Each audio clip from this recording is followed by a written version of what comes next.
The leadership of the Jamaat Nasir Islam and the Christian Association of Nigeria (CAN) in Nasarawa State have appealed to Christians and Muslims to continue to live in peace with one another. This followed the recent killing of innocent travelers in Jos Town of Plateau State by hoodlums. The two religious organizations made the call at an emergency meeting held in Lafia, the state capital, at the instance of the state government. At the meeting, the state government assured of continued peace and security of lives and properties in the state. 1. The meeting condemned the incidents of the killings of innocent travelers that took place in Jos, Plateau State in entirety. 2. Both Islam and Christianity preach peace, and therefore all adherents of these two religions should continue to remain and live peacefully with each other in the state. 3. The government has assured all citizens that every step is being taken to ensure continued peace and security within the state. And also the security agencies are always alert to handle any unforeseen circumstances. 4. Citizens are also encouraged to go about their lawful businesses without fear of molestation or harassment in any form. It's the 64th annual conference and summit of the Association of Deans of Agriculture in Nigeria Universities, ADAN. This time, the Nasarawa State University is the host. The COVID-19 pandemic has adversely affected economies of the world. Nigeria is also having its own fair share of these economic woes affecting the globe. This summit seeks to provide solutions to the decline in the nation's economy. I am particularly excited with the conference theme, Catalyzing Post-COVID-19 Economic Recovery through Preparedness Development, the Agribusiness Innovation Center model, because it speaks to a global reality of economic meltdown due to COVID-19 pandemic and the focusing of our national recovery efforts on agricultural support systems development, like agribusiness innovation centers, and youths as targets that will propel sustained recovery. Let me use this medium to show our gratitude on behalf of ADAM to the Federal Ministry of Agriculture and Rural Development, the Central Bank of Nigeria, the Tertiary Education Trust Fund, and the International Institute for Tropical Agriculture for providing technical and financial support for entrepreneurial training in our institutions of learning. May I humbly request, in the spirit of this meeting, the establishment of AICs in Nasarawa State University, KV, and the Agricultural Academy Shabu for the benefit of our teaching students and the graduates of agriculture and other disciplines. And this KV declaration, for many years to come, will make a big difference in agricultural education in Nigeria, especially in the training of the students in our various faculties. Is opportunity for the GAN to have an interaction with the town. It's an opportunity for the ivory tower to leave their enclave, to come out to the world of reality. It is a new time of producing graduates that are ready to take up agricultural operations immediately. This is what this conference and summit is all about. It means that ADAM has been in existence for 65 years in Nigeria, and the membership has grown significantly, such that ADAM has established presence in the 53 universities in Nigeria with a faculty or college of agriculture. Other activities are centered on the portions of the key objectives upon which the association was set up, which some of them were to promote and enhance the training of agriculture graduates in Nigeria towards acquisition of skills in agriculture for self-reliance, to enhance uniform curriculum in all fields and specialization of agriculture, and to enhance and promote collaboration with relevant agencies, institutions, and private sector for sustainable growth of Nigerian agricultural sector. These activities have also been carried out with full consciousness of the four great core values of Adam, which are diversity, synergy, innovation, and integrity. The lead paper presenter, Professor Shehu Abdurrahman of the Federal University of Lafayette, feels that Nigeria can overcome its economic woes through agripreneurship development. Professor Shehu wants the federal government to establish the Agribusiness Incubation Center. He feels the incubation center would help in developing technologies and value chains that would allow small agricultural businesses to thrive. Traditional rulers and other stakeholders declare their support for the model. They are confident that the model would help speed up the recovery process of the nation's economy. Since farming is the first occupation of mankind, and the summit is the first of a kind in Nasarawa State and this university, it is also important to encourage the Nigerian farmers not to relent on their practice of farming. It is important that most of the world poor people earn their living from agriculture.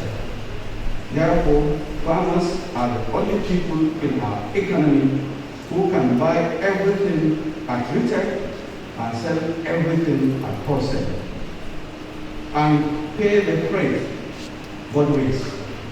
We must not allow our nation to be degraded through dependencies on foreign countries through importation of foodstuffs. Placing agripreneurship at the core of all economic recovery strategies should be seen as one of the best ways for countries to rejuvenate their economies.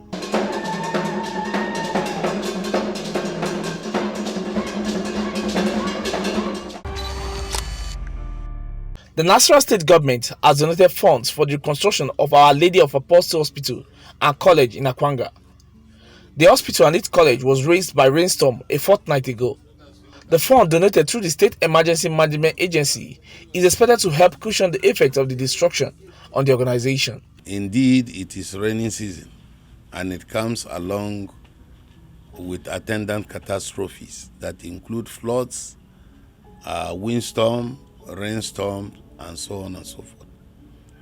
In this instance, Our Lady of Apostles College, Akwanga, as well as Our Lady of Apostles Hospital at Akwanga, were all affected by this rainstorm. Properties destroyed, and the rain scattered away some of them. And so His Excellency, the Governor, amongst others, approved the release of money for the purchase of some of those items so as to ameliorate the problems they have. For instance, I know that the examination hall and the dining hall of the government of Ola College were blown off. And I also know that in addition to the administrative block, the mortuary itself was blown off at the hospital. And so the governor approved something to be given to them, and it is for that purpose that we are now giving it to them so that they can now go and help themselves put some of those things in order. Usually, let it be made very clear that when you lose properties to disasters of such a nature, the government will only help. The government will not reproduce for you what you lost. I am very grateful and I'm very happy for what the government, the state government has done to us. They have really shown that they care for the life of the citizens of Nasarawa State and its environs. for assisting us to put things right in the hospital, of which we know that it is a ministry of life saving. So it shows that the governor is really, and the Nasarawa state government and all those who have been helping him at different capacity show that they have the interest of the health of the life of the people of Nasarawa state and its environs. So my joy today is to prove to me that Nasarawa state has Ola Hospital Akwanga at heart. Build the nation. Build the nation. Build the nation. The National Youth Council of Nigeria has commended President Muhammadu Buhari for signing into law the Petroleum Industry Bill. The commendation was given at a meeting with the Forum of 36 State Chairmen in Lafia, the capital of the state. The forum wants young Nigerians to sustain the support of one united Nigeria as true patriotism for the progress and development of the country. President Muhammadu Buhari, in signing into law the Petroleum Industry Bill, and urge him to sustain the unrelenting efforts in ensuring the unity of Nigeria and that lives and properties of Nigerians were well protected. Lastly, the forum encourages all young Nigerian youths to sustain the support of one united Nigeria, as true patriotism is key to development of our country. Welcome to our interview segment. Today we have with us a special guest, the Deputy Governor of Nasarawa State, Dr. Emmanuel Akabe, chairs so many committees in the state, one of which is the task force on COVID-19. And today we have in the world the third wave, which is sweeping across virtually almost all the whole countries. And Nigeria, and of course Nasarawa State, is not exempted. What is your committee doing to ensure that we don't have much of these cases in the states? Well, the same thing we did when we had the first wave of the COVID-19. We tried to be proactive, and as God will have it, consider proximity to the FCT. One would have expected that Nasarawa State would be one of those high risk or high point areas where you have the surge. But as God will have it, and with all the efforts we put in, we're able to limit it to the figures we had at that time. Now, it's even more difficult now, not only in Nasarawa State, but all over the country, all over the world. Because definitely we can't go back to lockdowns. There's been so much noise, negative about even the vaccines that we have. But thank God we're able to use all the vaccines that were sent to us here in Nasarawa State. And we exhausted all of them. At the point people are looking for the vaccines and they're not there. And thank God we have the supply now of the Moderna vaccines, and gotten a letter already from the National Primary Academic Agency. Now putting equipment in shape to be able to take those vaccines, because the Moderna vaccines have to be kept at very low temperatures, I think as low as -15. And we have the equipment already in the state, and we're expecting that hopefully before the month runs out, we'll have our consignment of the Moderna vaccines, and we're already beginning to sensitize people and to come out en masse to benefit from this. And also we are stressing on the non-pharmaceuticals, social distancing, use of face masks, and personal hygiene, washing your hands, and the rest of it. And but unfortunately, we find it difficult to get the message across, because the people believe that there's this belief that COVID-19 really doesn't exist, and if it did, it wasn't taken care of already, and the no more COVID-19 within the state. But just yesterday, I invited the members of the team, particularly the traditional rulers and religious leaders, to go out and preach that indeed COVID-19 still exists and we're having a third wave. And the variant we have now is, from what we've learned, it's even deadlier than the other variants that we had before. And so next week I'm going to call the meeting of the full steering committee again, and so that we'll continue the aspect of education and sensitization of the people, and mobilizing them to fall in line to ensure that we take to this non-pharmaceutical. But I think that will be the best way to help us to fight this, because any other thing like lockdowns and the rest of it definitely will not work. All right, so how equipped are the facilities of the state, and how much gains would you say the state has made in terms of testing and treatment of the virus? Yeah, we are equipped to test. We can test well over 200 to 300 in a day. We have the facilities to do that. But the important thing now is to get the people to avail themselves to this opportunity of testing. And like I said, there's general apathy about that, and the general belief that it doesn't exist. And so now most times we only test those who come down with symptoms in our health facilities. The random testing that we used to do before, I think people are not availing themselves of this opportunity. Hopefully by next week, when the full committee meets, we'll go back to our localities and continue to sensitize the people and encouraging them to come out for testing. We have enough of the testing kits, and the staff are there. So all we really are the people coming out to get themselves tested. Probably we're thinking of something sort of demand creation thing, to see if we can bring in something that encourage people to come out to get themselves tested. And next week we'll look at that and see what will really work out for us here in Nasarawa State. There are a lot of myths out there that perhaps the vaccination is meant to kill them, or a lot of other falsehood. I must, at this point, really thank our traditional rulers and our religious bodies, because they have helped us in disseminating the messages down to the localities. And as one of our, like I told you, we exhausted the allocation of the AstraZeneca that was sent to us. And so we were waiting for the Moderna. A lot of people are waiting anxiously for these vaccines. And as far as sensitization is concerned, awareness is concerned, I think we've done really well in that regards. And people are willing and availing themselves for the vaccinations. All right, you're also privileged to chair the National Livestock Transformation Plan in Nasarawa State. About 2 weeks ago, the Minister of Agriculture was in the state to launch the ranching model in a way.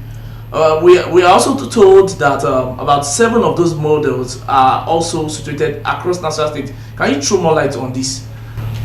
Yeah, we flagged off or launched the NLTP incubation hub in a way, and we're using the grazing reserve in a way. There are other local governments who have the grazing reserves, and that of Away is a pilot, and we'll work on that and see how it works. And from there, the success we'll be able to achieve in a way will propel us to activate the other grazing reserves. We have in this zone, we have the Away, we have Kiana, and we have Doma. In the Kwanga zone, we have Wamba. And then the Kefi zone, we have Karu, we have Nasarawa, and we have Toto. So 3, 1, 3. So that makes it 7. We are starting with the incubation hub, which is in a way, and then we'll expand that to a full-blown ranch. And then the ranch, we expect that to have those facilities like you mentioned, road networks, schools, health facility, modern abattoir, and the factories that can process the dairy products and the rest of it. So it's supposed to be a complete village or settlement, kind of. And it's open to everybody. The notion that it is meant for the Fulanis alone is not true. Anybody who has some herd of cattle and wants to participate is welcome. You will get across to the managers of the place. They look at what you have and how much cattle you have and how much space you require, and that will be carved out for you. And get in there with your cattle and you rear them, and that is the idea. And from your cattle that you rear, the guys are there to educate you and show you how best to manage them. And from there you can, of course, make a livelihood from there. Basically, that is what the whole thing is about. It's an organized place, doing things a modern way, and reaping the maximum we can reap from it. Basically, those are the things that the ranchers are supposed to do. All right, as a way to wrap up our interview, the data variant is already here, just like you said. What's your advice to the people of the state at this critical moment that the world is currently facing? What I would say really is that COVID-19 is real. We must accept it that COVID-19 is real and it is here with us. The variant we have now, deadly as it is, we have to be very careful. We must adhere to the non-pharmaceutical methods of prevention. The social distancing, the wearing of the face mask, and the sanitization of the hands, and general hygiene. And we must also avail ourselves of this opportunity of getting ourselves tested and getting vaccinated. I've taken my vaccines and 2 jabs from AstraZeneca, and I think I'm one of the most tested individuals in Nasarawa State, because since the beginning of COVID-19 last year, I think I've had more than 12 tests. Each time I go near anybody that I hear has the COVID, I go to check myself. And the last time I traveled, of course, I checked myself before going. Where I went to, I was checked. When I came back, I checked. Even yesterday, 2 days ago, I checked again to ensure that I remain COVID-19 negative. And honestly, it's an opportunity we have, and we must take advantage of it. Avail ourselves the opportunity of getting ourselves tested and preach the word, or the words to other people that COVID-19 is real. Thank you very much, Dr. Emmanuel Akabe, Deputy Governor of Nasarawa State. We appreciate for your time. Thank you. Thank you very much.